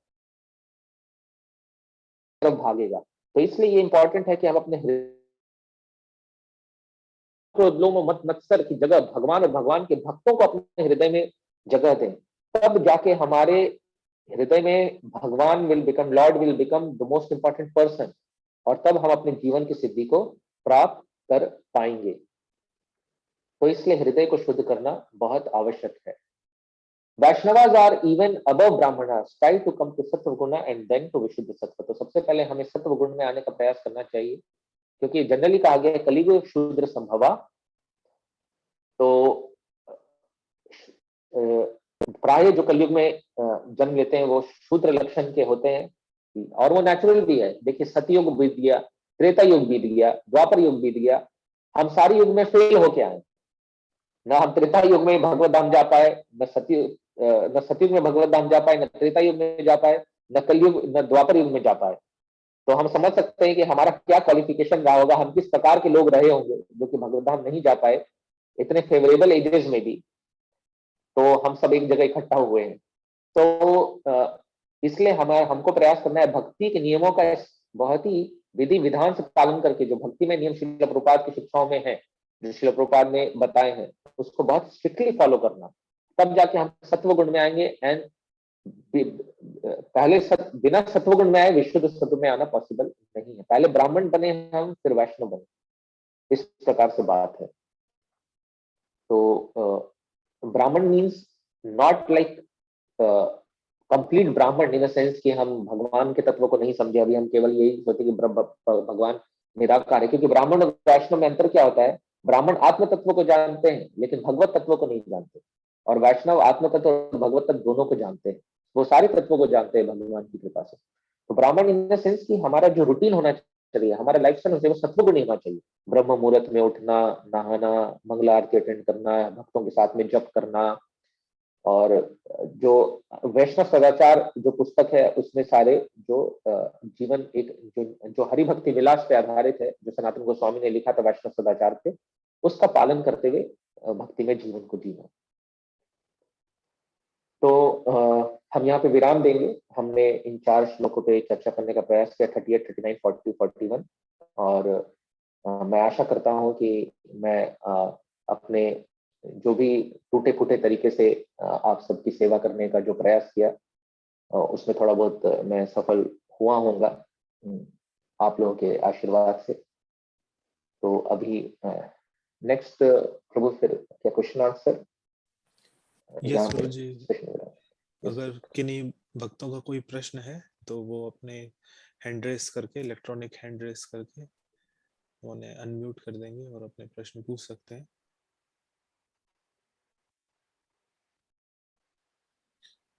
तो मधु शर्मा माता जी का ही हैंड रेस है।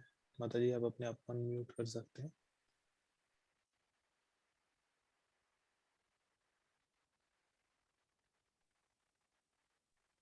हरे कृष्ण प्रभु जी। Hare Krishna.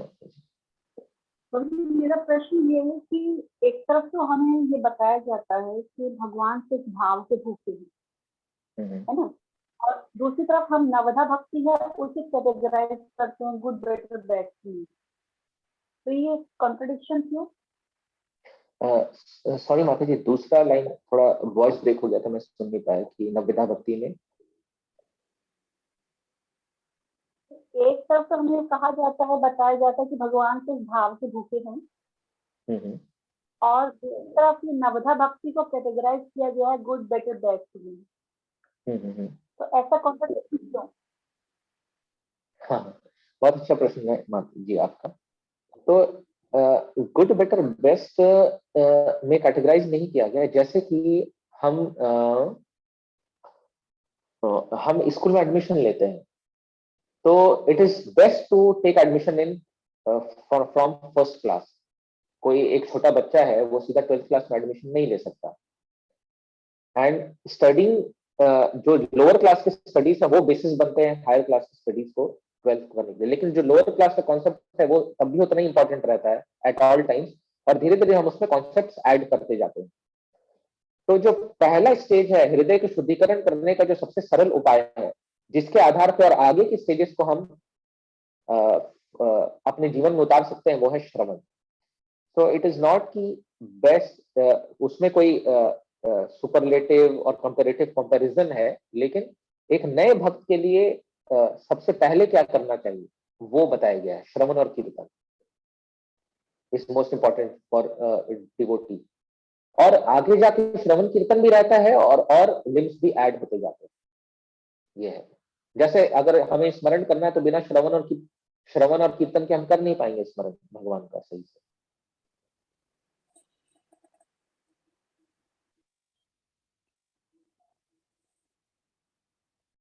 Is it okay माता जी?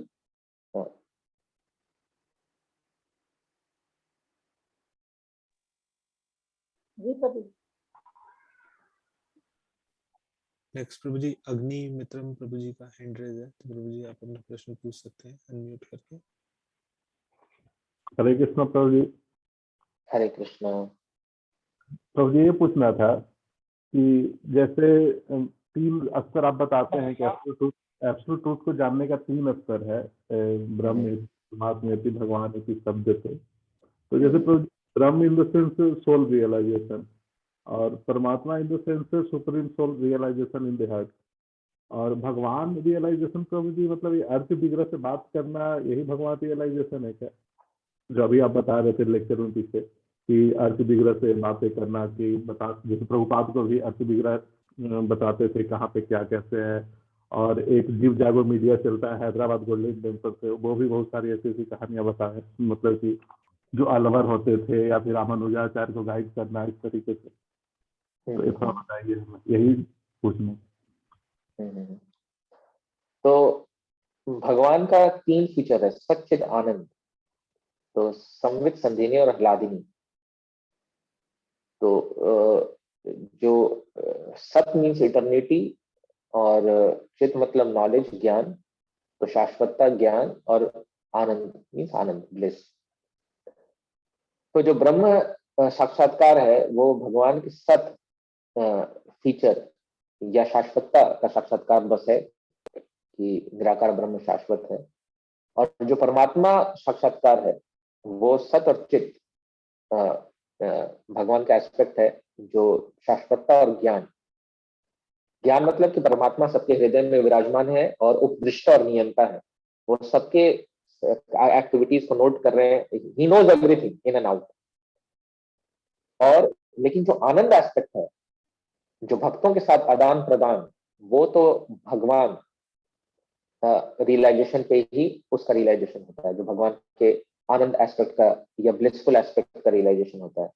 क्योंकि आनंद कोई भी व्यक्ति प्राप्त करता है आदान प्रदान करके, रेसिप्रोकेशन से। आनंद कोई व्यक्ति प्राप्त करता है वस्तुओं का उपभोग करके, या व्यक्ति के साथ आदान प्रदान करके, या परिस्थितियों में रह के। तो हम देखते हैं कि ये केवल लीलाओं के माध्यम से संभव है।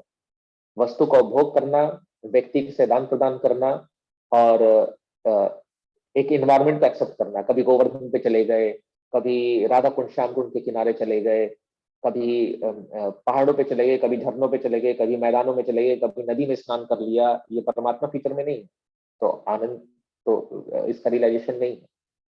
और वस्तु का उपभोग कर लिया, बांसुरी बजा लिए कभी, तो और अपने सखाओं के साथ आदान प्रदान, माँ के साथ आदान प्रदान, तो ये सारा आनंद एस्पेक्ट का डिटेल्स है, जो कि परमात्मा फीचर और ब्रह्म फीचर में नहीं है। तो ब्रह्मन, तो भगवान रियलाइजेशन मीन्स कि भगवान को कंप्लीट समझना कि भगवान आनंदमय कैसे है, ये हुआ भगवान रियलाइजेशन।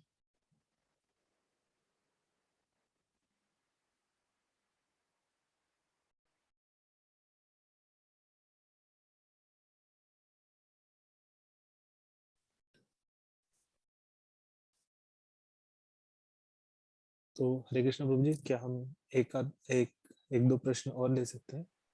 हाँ, ले सकते हैं। तो कोमल माता जी ने हैंड रेस किया है। माता जी, आप अपने आप को अनम्यूट कर सकते हैं। हरे कृष्ण प्रभु जी। हरे प्रभु जी, भगवान को खुश करने के लिए पत्रम पुष्पम फलम तो हम बोलते हैं, लेकिन जिनके घर में खुद भक्त है और फैमिली भक्त नहीं है, तो वो प्याज लहसुन वगैरह सब खाते हैं, तो उनका तो भोग हम नहीं लगा सकते भगवान को। तो उनको भक्त बनाने के लिए, मतलब वो जैसे तमोगुण में ही है, समझो सब कुछ खाते पीते सब है, तो उनको भक्त बनाने के लिए क्या करना चाहिए? अगर हमें किसी को भक्त बनाना है तो सबसे पहले हमें इस भाव में आना पड़ेगा कि हम किसी को भक्त नहीं बना सकते। भक्त बनाने वाले तो भगवान के शुद्ध भक्त, भगवान और भगवान के शुद्ध भक्त हैं। तो सबसे पहले हमको विनम्र होना पड़ेगा अपने प्रयास में। तो भाव, क्योंकि कार्य होता है और भाव होता है। कार्य जो हुआ वो एक एक्सटर्नल एक्टिविटी है, लेकिन भाव बहुत इंपॉर्टेंट होता है। तो सबसे पहले अपने अंदर इस भाव को जागृत करना होगा कि हम केवल भगवान और भगवान के शुद्ध भक्तों की कृपा से ही किसी के हृदय का परिवर्तन कर सकते हैं। दूसरा, हमको अपने प्रति ऑनेस्ट होना होगा। मीन्स हमारी साधना कैसी है, हमारा जो अध्ययन है वो कैसा, शिला प्रभात की बुक्स को हम कितने अच्छे से पढ़ रहे हैं, हम स्वयं की साधना को कितने अच्छे से कर रहे हैं, हमारा और भक्तों के प्रति क्या व्यवहार है, क्या हम उनके प्रति अपराध तो नहीं कर रहे, या उनको कितना हम सम्मान दे रहे हैं, उनको कितना हम आदर सत्कार दे रहे हैं। तो अगर हमको कृष्ण शक्ति बिना नहीं प्रवर्तन, कृष्ण की शक्ति प्राप्त किए बिना कोई भी प्रचार नहीं कर सकता, कोई भी किसी के हृदय को ट्रांसफॉर्मेशन नहीं ला सकता। इंफॉर्मेशन दे सकता लेकिन ट्रांसफॉर्मेशन नहीं ला सकता है। श्रीला प्रभुपाद क्यों कर पाए transformation of heart? Because he was a pure devotee. तो जब कोई, तो अगर हमको हृदय के किसी को परिवर्तन लाना है तो सबसे पहले खुद शुद्ध भक्त बनना पड़ेगा। अब शुद्ध भक्त का तात्पर्य क्या है? श्रील प्रभुपाद अपने चैतन्य चरितामृत के तात्पर्य में कहते हैं एक जगह कि शुद्ध भक्त का अर्थ यह नहीं है कि वो पूरी तरह से शुद्ध हो चुका है, प्रेम के स्तर पर पहुंच चुका है, लेकिन शुद्ध भक्त का अर्थ यह है कि वो अपने शिक्षा गुरु दीक्षा गुरु की आज्ञा का पालन एज इट इज कर रहा है, अक्षर उसको अपने जीवन में पालन कर रहा है। तो इसलिए सबसे पहले जो एक इंटरनल तैयारी है वो है कि हम अपने प्रति ऑनेस्ट हो और विनम्र हो, प्रेयरफुल मोड में हो। अब किसी को भक्त बनाना है तो जब हम इस भाव में हैं तो हम भगवान से प्रार्थना, उसके लिए प्रार्थना करना, उसके लिए एक्स्ट्रा राउंड्स कर सकते हैं हम। तो कई बार हम टेक्निकल चीजों में अरे वो भक्ति नहीं कर रहा वो ये, लेकिन हमारा एफर्ट, और हम एफर्ट क्या सोचते हैं, एफर्ट केवल है उनको प्रचार करना कि अरे उसने मेरी बात नहीं मानी, मैंने बोला नहीं सुनते हैं हमारी। लेकिन हम साधना, एक प्रार्थना भी एक एफर्ट है। तो जब हम सपोज हम 16 राउंड्स डेली करते हैं तो हम 2 राउंड एक्स्ट्रा करने लगे उनके लिए डेली कि भगवान आप इन्हें सद्बुद्धि दीजिए। और फिर अगर घर में लहसुन प्याज बन रहा है, ये सारा कुछ है, तो हम जैसे पत्रम पुष्पम फलम तोयम, तो हम पत्रम और तोयम तो लगा ही सकते हैं भगवान को भोग। अगर ग्लास में हमने जल, अगर हम व्यवस्था नहीं कर सकते, अलग किचन की व्यवस्था नहीं कर सकते, उससे डिस्टर्बेंस हो जाएगा, हम अलग कुकिंग नहीं कर सकते, या लहसुन प्याज अभी नहीं डाइट से हटा सकते हैं, तो फिर हम भगवान को फ्रूट्स भोग लगा सकते हैं। हम भगवान को तुलसी दल और जल भोग लगा सकते हैं, भगवान को मिश्री भोग लगा सकते हैं, भगवान को हम ऐसे कई सारे जो नेचुरल चीजें हैं वो हम भोग लगा सकते हैं और उनके डाइट में सम्मिलित कर सकते हैं, उनको दे सकते हैं, उनको क्रिटिसाइज किए बिना या नियम बताए बिना नहीं कि जो लहसुन प्याज खाते हैं उनको प्रसाद नहीं पाना चाहिए, ऐसा कुछ नहीं। हम तो इतना प्रसाद बांटते हैं रोड पे, हम थोड़ी उनसे पूछते हैं कि लहसुन प्याज खाते हो कि नहीं खाते हो, क्या है। लेकिन मैं भी हम घर में सोचते हैं नहीं नहीं ये लहसुन प्याज खा रहे हैं, इनको हम कैसे देंगे जो। तो हम इस प्रकार से इंटेलिजेंटली जो प्रसाद ऑफर कर सकते हैं वो हम ऑफर करें और उनको हम उनके डाइट में इंक्लूड करें। और फिर हम कभी उनको क्रिटिसाइज ना करें, उनके माइंड को एजिटेट ना करें, हम हमेशा उनको बहुत प्रेम दें, लविंगली उनसे बिहेव करें। अगर वो कुछ ताना भी मार रहे हैं, कुछ भी कर रहे हैं, लेकिन हमको अपने व्यवहार को नहीं छोड़ना है। तो इन सब कुछ तरीके से हम भक्त बनाने का प्रयास कर सकते हैं और do the best and leave the rest. और हमको उससे अटैच भी नहीं होना अपने इस प्रयास से, हमको बाकी फिर प्रयास करके भगवान को छोड़ देना। तो अगेन सबसे पहले हमको अच्छी भक्ति करनी है, फिर नेक्स्ट हमको एक अच्छा भक्त बनना है, नेक्स्ट हमको उनके लिए प्रार्थना करना है, नेक्स्ट जो भी पॉसिबल है जो हम नेचुरली ऑफर कर सकते हैं भगवान को, जो कुकिंग से नहीं ऑफर हो रहा है, फ्रूट्स हो गए, तुलसी दल हो गया, मिश्री, ये सब हम ऑफर करके उनके डाइट में इंक्लूड करें और हम अपना व्यवहार बहुत अच्छा रखें। थैंक यू प्रभु जी। प्रभु जी एक बात और, जैसे कृष्ण के भाई हर यूनिवर्स में जन्म लेते हैं, तो हम सिर्फ राम कृष्ण का भारत में ही सुनते हैं, कहीं बाहर तो हमने इनकी जन्म की कोई लीलाएं विलाएं सुनी नहीं है। अच्छा क्वेश्चन है। भारत का जो फूड है वो बहुत टेस्टी है, इसलिए भगवान भारत में ही जन्म लेते हैं, बाहर में इतने वैरायटी नहीं है। एक्चुअली एक बार किसी ने पूछा था एक सन्यासी से, जयद्वैता स्वामी महाराज से, तो उन्होंने यही आंसर दिया था कि because India food is very tasty. तो भारत ही नहीं, भगवान तो पूरे ब्रह्मांड में अवतरित होते रहते हैं। और जो ये भारत जब हम कहते हैं तो ये भारत पहले पूरी पृथ्वी को भारत कहा जाता था। तो भगवान अगर भारत जन्म लिए तो ऑलमोस्ट जैसे पूरी पृथ्वी को ही भारत पहले कहा जाता था, तो पूरी पृथ्वी पे ही एक जन्म लिए थे। और दूसरा, भगवान का जब हम अवतार की बात करते हैं तो भगवान को हमें ये नहीं समझना कि केवल जो राम कृष्ण है वही अवतार है। क्या ये हरिनाम प्रभु अवतार नहीं है? ये भी तो अवतार है। आज पूरे विश्व में हरिनाम बोला जा रहा है, लिया जा रहा है। हर पूरे विश्व के लोग अर्चा विग्रह, आज इस्कॉन टेम्पल्स हर देश में है, almost in every nation. Bhagavatam ने जो तात्पर्य अनुवाद दिया है वो श्रीमद् भागवतम हर देश में विद्यमान है। तो इस प्रकार से हम देख सकते हैं कि केवल भारत में ही नहीं, भगवान अपने अलग अलग रूपों में पूरे विश्व में अवतरित होते हैं। पूरे विश्व में क्या, पूरे ब्रह्मांड में अवतरित होते हैं। बस हमें यह समझना पड़ेगा कि इसमें कोई डिफरेंस नहीं है। जो राम और कृष्ण अपने वपु रूप में स्वयं त्रेता युग और द्वापर युग में थे, वही राम कृष्ण ग्रंथों के रूप में पूरे विश्व में। और ये भी बात है कि हम जो भागवतम पढ़ते हैं उसमें केवल 18,000 श्लोक है, लेकिन जो और हायर प्लैनेटरी सिस्टम्स है उसमें भागवतम में और बहुत श्लोक है, लाखों श्लोक है। तो भगवान की बहुत सारी लीलाएं ऐसी हैं जो हमें नहीं पता है।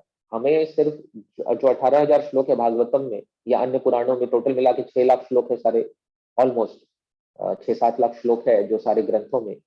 उसमें हमें फिर भी limited information in terms of तत्व का लिमिटेड इंफॉर्मेशन नहीं है, तत्व वो पूरा बताया गया है, लेकिन जो भगवान की असंख्य लीलाएं हैं उस सबको नोट डाउन करना पॉसिबल नहीं है। तो अन्य बहुत सारी लीलाएं हुई होंगी जो हमें पता नहीं है। तो इन सब एंगल से हम इसको समझ सकते हैं। थैंक यू प्रभु जी। हरे कृष्ण। इवन रथ यात्रा भी आज कृष्ण। देखिए जगन्नाथ जी कई देशों में निकल रहे हैं रथ यात्रा, श्रील प्रभुपाद की कृपा से। प्रभु जी हरे कृष्णा, इसी संबंध में मेरा एक सवाल था, अगर मैं इजाजत दे तो पूछूं। यस प्रभु जी। प्रभु जी, ये जो जन्म मरण की बात हो रही थी भगवान की, आपने कहा कि अवतरित होते हैं अलग अलग देशों में अलग अलग रूप में। मेरा एक छोटा सा एक संशय मेरे दिमाग में रहता है। जैसे गीता के एक श्लोक में लिखा है कि भगवान श्री कृष्ण खुद अपने मुख से कहते हैं कि न मैं जन्म लेता हूँ न मैं कभी मरता हूँ, इस तरह से श्लोक है। तो अब ये जैसे हम बात कर रहे हैं कि वो कृष्ण रूप में उन्होंने अवतार लिया, तो ये इन दोनों चीजों में क्या अंतर विरोध है या किस तरह से आप इनको समाहित करेंगे? थोड़ा सा खुलासा करें इस विषय में, क्योंकि मुझे भी लगता है कि ईश्वर परमात्मा किसी भी नाम से लें, और ईश्वर अजन्मा है, उसका कोई रूप नहीं है और सर्व विद्यमान है, सब मतलब सब कुछ सब पूरे ब्रह्मांड को उसने रचा है। तो अब उसको फिर ये अवतार या अलग अलग रूप में अवतार लेना, इन दोनों चीजों को कैसे हम एक्सप्लेन करेंगे? थैंक यू प्रभु जी इस अच्छे प्रश्न के लिए। सो भगवान, जो आपने श्लोक का अजो अपि सन अव्ययात्मा भूतानाम ईश्वरो हि सन्, तो भगवान बताते हैं कि मैं अज अपि सन अव्ययात्मा, मेरा कभी नाश नहीं होता और मैं अजन्मा हूं। तो इसमें बहुत आसानी से हम समझ सकते हैं कि जैसे हम एक देश से दूसरे देश जाते हैं तो हम उस देश में प्रकट हो जाते हैं, ऐसे भगवान तो एक साथ कई जगह पे प्रकट रह सकते हैं। तो ऐसा नहीं है कि हमारा उस देश में जन्म हुआ है, मतलब जैसे ही हम देश के में प्रवेश किए तो हमारा जन्म हो गया। हम पहले भी थे, बस उस देश में प्रकट रूप से दिखाई नहीं दे रहे थे, अभी दिखाई देने लगे। तो अवतरित होने का अर्थ यही होता है कि हम एग्जिस्ट कर रहे थे, दिखाई नहीं दे रहे थे, अब दिखाई देने लगे। तो भगवान, और भगवान का जैसे हम कहते हैं कृष्ण के रूप में अवतरित हुए, नहीं, एक्चुअली कहना चाहिए कृष्ण ही अवतरित हुए, राम अवतरित हुए, कृष्ण अवतरित हुए। राम के रूप में अवतरित नहीं हुए, राम अवतरित हुए, कृष्ण अवतरित हुए, वरादेव अवतरित हुए, या नृसिंह देव अवतरित हुए, या प्रकट हुए। तो ये प्रकट है, तो अवतरण का मतलब होता है प्रकट होना, और फिर लीला समाप्त करने का मतलब होता है अप्रकट होना।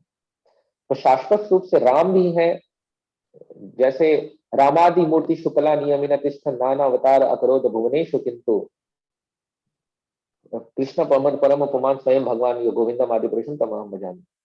तो भगवान अपने अनेक रूपों में भगवान ने अपना ही विस्तार किया हुआ है, राम के रूप में, नरसिंह के रूप में, भगवान कृष्ण ने, और वो शाश्वत विस्तार है, क्योंकि भगवान के जो भक्त हैं वो असंख्य हैं, और वो असंख्य भक्त भगवान को के साथ अलग अलग रूपों में आदान प्रदान करते हैं। जैसे हनुमान जी को राम जी अच्छे लगते हैं, रामचंद्र का रूप, रामचंद्र का व्यवहार, रामचंद्र की शैली, तो वैसे भक्तों के लिए भगवान ने रामचंद्र का रूप लिया हुआ है, और वो शाश्वत रूप से है, और उनमें कोई भेद नहीं है। सब जैसे ब्रह्म संहिता में बताते हैं कि जैसे एक मोमबत्ती से अनेक मोमबत्तियों को जलाया जाता है, तो उसमें से एक ओरिजिनल मोमबत्ती रहता है, बाकी सब उसके नेक्स्ट कॉपी रहता है, लेकिन दोनों में कोई भेद नहीं होता है। तो उसी प्रकार से ये जो राम, कृष्ण, वराह, वामन, नरसिंह, ये सारे जो हैं वो शाश्वत रूप से एग्जिस्ट करते हैं, और अवतरण का अर्थ होता है कि बस प्रकट हो जाना, आ गए। जैसे सूर्य हर दिन सुबह सुबह पूर्व से अवतरित होता है, और फिर वेस्ट शाम को जाके अपनी लीला हमारे आंखों के सामने से समाप्त कर देता है। तो जन्म तो नहीं होता है, ये चीज है।